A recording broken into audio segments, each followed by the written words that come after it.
हाथरस हादसे पर राज्यपाल आनंदीबेन पटेल का बयान सामने आया है। सूरजपाल उर्फ भोले बाबा पर तीखा प्रहार आनंदीबेन पटेल ने किया।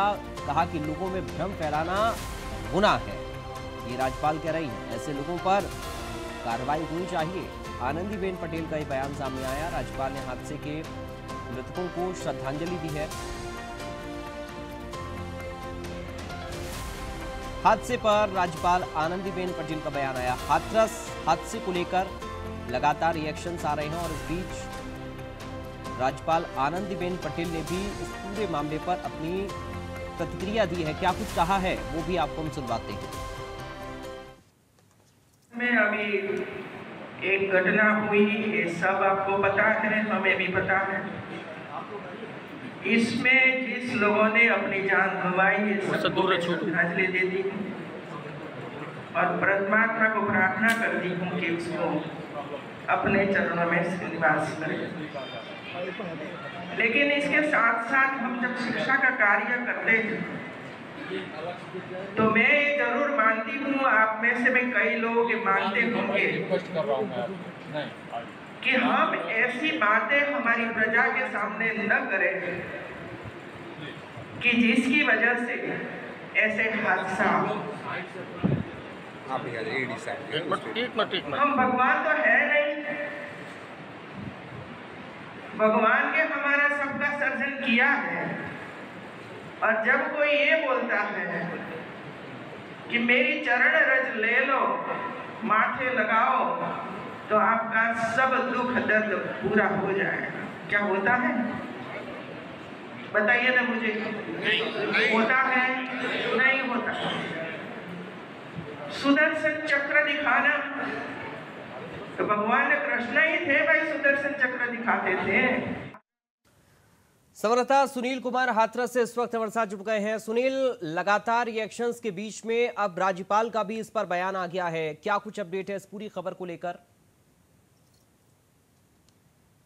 राज्यपाल आनंदीबेन पटेल का हादसा हो रहा था, जहां पर वो रामेश्वर महाविद्यालय में कार्यक्रम के वार्षिक महोत्सव के दौरान पहुंची थी। लेकिन कार्यक्रम के शुरुआती संबोधन में हुए हादसे का जिक्र किया और हादसे में जो भी मृतक लोग थे, 123 लोग जिनकी मौत हुई थी, उनको श्रद्धांजलि दी। और हादसे में बाबा सूरजपाल का नाम न लेते हुए, लेकिन उन्होंने सीधे तौर पर कहा गया कि जिन लोगों ने अपना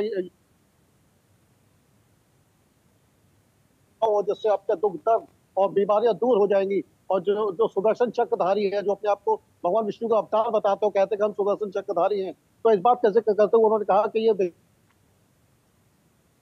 ये इस समय ऐसे अंधविश्वास को नहीं फैलाना चाहिए। और जिन्होंने ये बात कही है कि मेरा चरण ले जाइए और इस तरह के जो अंधविश्वास फैलाए, ये गुनाह की श्रेणी में आता है। और सीधे तौर पर मैं कहना चाहती हूँ कि ये इस पर निश्चित तौर पर अब तक सूरजपाल का जो बचाया गया, अब तक उस पर कोई कार्रवाई नहीं की गई है। लेकिन आज राज्यपाल के द्वारा जब ये बात कही कि अंधविश्वास को न फैलाएं और ऐसे लोगों पर गुनाह को मानते हुए इन पर कार्रवाई होनी चाहिए, तो निश्चित तौर पर कह सकते हैं कि अब तक बाबा पे कार्रवाई क्यों नहीं हो रही। और जो बाबा पे आज जो महामहिम ने जो हाथरस में संबोधन में अपने कहा है, तो मैं समझता हूँ कि निश्चित तौर पर इस बाबा पर कार्रवाई होनी चाहिए। जी पराग। सुनील, ये कह सकते हैं कि राज्यपाल ने साफ तौर पर पब्लिक को यह संदेश दिया है कि किसी को ईश्वर मान लेना ठीक नहीं है। कथित तौर पर अगर कोई खुद को भगवान मान रहा है, खुद को भोले बाबा का अवतार बता रहा है, या कोई इस तरीके के दावे कर रहा है, तो ये एक तरीके का अंधविश्वास हो सकता है। सुनील, बिल्कुल पराग, आपको बताना चाहूंगा कि यही राज्यपाल द्वारा कहा गया कि जिस तरीके से उन्होंने अंधविश्वास की दुनिया आज देश विज्ञान की तरफ ज्यादा बढ़ता है, लोग इस तरह के अंधविश्वास फैलाते हैं। उन्होंने सुदर्शन चक्र का जिक्र किया क्योंकि सूरजपाल अपने आप को सुदर्शन चक्र अपनी उंगली पर भी दिखाता है। इस तरह का जो भ्रम फैलाता है कि मेरी उंगली पर सुदर्शन चक्र है। लेकिन महामहिम राज्यपाल ने कहा कि भगवान श्री कृष्ण ने सुदर्शन चक्र उठाया था, लेकिन अपने पूरे जीवन में 3 बार, वो भी दुष्टों का संहार करने के लिए, पब्लिक को भ्रमित करने के लिए। शुक्रिया आपका तमाम जानकारी और इस पूरी बातचीत